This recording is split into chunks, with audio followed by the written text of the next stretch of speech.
याद है कुछ सालों पहले जब एक रात 8 बजे अचानक से वक्त बदल गए, जज्बात बदल गए।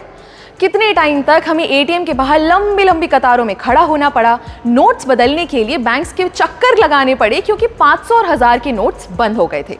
अब उस समय की परेशानी को आप और मैं बहुत अच्छे से जानते हैं और जाहिर है कि तब से हम हर तरीका आजमाते हैं कि उस सिचुएशन में वापस ना जाना पड़े। मगर अगर उस समय हम ब्लॉकचेन टेक्नोलॉजी यूज कर रहे होते तो शायद उतना नुकसान नहीं सहना पड़ता। नमस्कार, स्वागत है आपका जी के डिजिटल शो पर। मैं हूं पलक यादव और आज हम बात करेंगे क्रिप्टो करेंसी के एक बहुत अहम पहलू पर जिसका नाम है ब्लॉकचेन। अब क्रिप्टो तो हम समझ गए, मगर ये सवाल आपके मन में जरूर आया होगा कि आखिर जितनी भी क्रिप्टो से होने वाली ट्रांजैक्शंस हैं उनका रिकॉर्ड कैसे रखा जाता है या उन्हें सिक्योर कैसे किया जाता है, या जो हमने क्रिप्टो के डिसेंट्रलाइज्ड होने की पिछले वीडियो में बात की थी, आखिर वो कैसे पॉसिबल है। इस सब का एक ही जवाब है ब्लॉकचेन। ब्लॉकचेन एक बड़ा सा बटा हुआ डेटाबेस है जो हजारों लाखों कंप्यूटर्स पे शेयर्ड होता है और ये सारे कंप्यूटर्स आपस में कनेक्टेड होते हैं। आसान भाषा में कहें तो जैसे एक दुकानदार अपने पास एक रजिस्टर बना के रखता है ना कि कितना राशन आया, कितना बिका, ठीक वैसे ही ब्लॉकचेन एक डिजिटल रजिस्टर की तरह होता है। अब वैसे तो ब्लॉकचेन का कई सेक्टर्स में इस्तेमाल हो सकता है, मगर ये हाल ही में सबसे ज्यादा पॉपुलर हुआ क्रिप्टो करेंसी से होने वाली ट्रांजैक्शंस के लिए।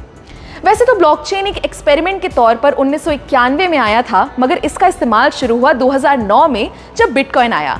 जी हाँ, कुछ सुना सुना लगा। सातोशी नाकामोटो ने जब 2009 में बिटकॉइन शुरू किया, तब ही बिटकॉइन के आसपास उन्होंने ब्लॉकचेन का कॉन्सेप्ट यूज किया। चलिए इसको जरा ऐसे समझते हैं। फर्ज कीजिए आपने बिटकॉइन से कुछ खरीदा या बिटकॉइन खरीदा, तो ये जो ट्रांजैक्शन हुई, ये इंफॉर्मेशन एक ब्लॉक के फॉर्म में बन के सेव हो गई। फिर आपने उस बिटकॉइन को बेचा तो फिर से एक ब्लॉक बन गया। अब ऐसे ही आप जितनी बार ट्रांजैक्शंस करेंगे तो उसका एक ब्लॉक बनता जाएगा और वह सारे ब्लॉक्स एक चेन से जुड़ते जाएंगे, इसलिए इसका नाम है ब्लॉकचेन। सिंपल। मगर ये हमारे ट्रांजैक्शन यानी लेन देन के डेटा को सेव कैसे रखता है?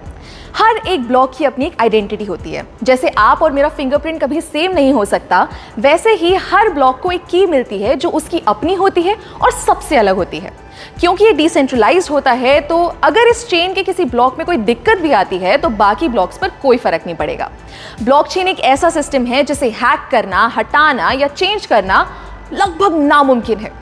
दोस्तों, मानो या ना मानो, ब्लॉकचेन का फ्यूचर बहुत बड़ा है और इसका इस्तेमाल लगभग हर जगह शुरू होने का टाइम दूर नहीं है, क्योंकि इसके बहुत से फायदे हैं। जैसे नंबर 1, क्योंकि डिस्ट्रीब्यूटेड है और इसमें स्टोर्ड जानकारी किसी लाइब्रेरी या सरकारी दफ्तर की तरह एक जगह नहीं रखी जाती।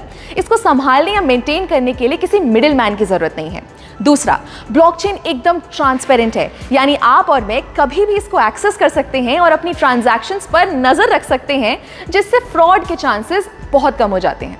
तीसरा, ब्लॉकचेन पर हर इंफॉर्मेशन को बहुत आसानी से ट्रेस किया जा सकता है, यानी पुरानी से पुरानी ट्रांजैक्शन को भी हम देख सकते हैं।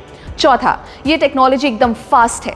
हर चीज़ का लिखा हुआ रिकॉर्ड बनाने में बहुत टाइम और मेहनत लगती है, मगर वही जानकारी को अगर ब्लॉकचेन के जरिए सेव करें तो वो बहुत आसानी से और बहुत जल्दी हो जाएगा। और आखिरी, जैसा मैंने पहले भी बताया कि ये बहुत सेफ है, तो आप टेंशन फ्री होकर इसका इस्तेमाल कर सकते हैं। क्या आपको पता है, बहुत से भारतीय बैंक्स ने इस ब्लॉकचेन टेक्नोलॉजी को ऑलरेडी यूज करना शुरू कर दिया है, जैसे ई-केवाईसी के लिए, ई सिग्नेचर के जरिए ऑनलाइन डॉक्यूमेंट्स या कागजात वेरीफाई करने के लिए, कमर्शियल लेटर्स बनाने के लिए इत्यादि। हमारी प्लानिंग कमीशन यानी नीति आयोग ने भी ब्लॉकचेन पर व्हाइट पेपर पब्लिश कर दिया है, जिसमें ई गवर्नेंस को लेकर इसके इस्तेमाल की बात की गई है। एक मजे की बात बताऊं, 2010 में पहली बार फ्लोरिडा के एक आदमी ने 10,000 बिटकॉइन से 2 पिज्जा खरीदे थे, और आज एक बिटकॉइन की अगर कीमत लगभग 15 लाख रुपए है, तो अनुमान लगाइए 10,000 बिटकॉइंस की कीमत क्या होगी। ऐसे ही आपको क्रिप्टो की दुनिया की मजेदार बातें बताते रहेंगे, सो स्टे ट्यून्ड और देखते रहिए जी डिजिटल।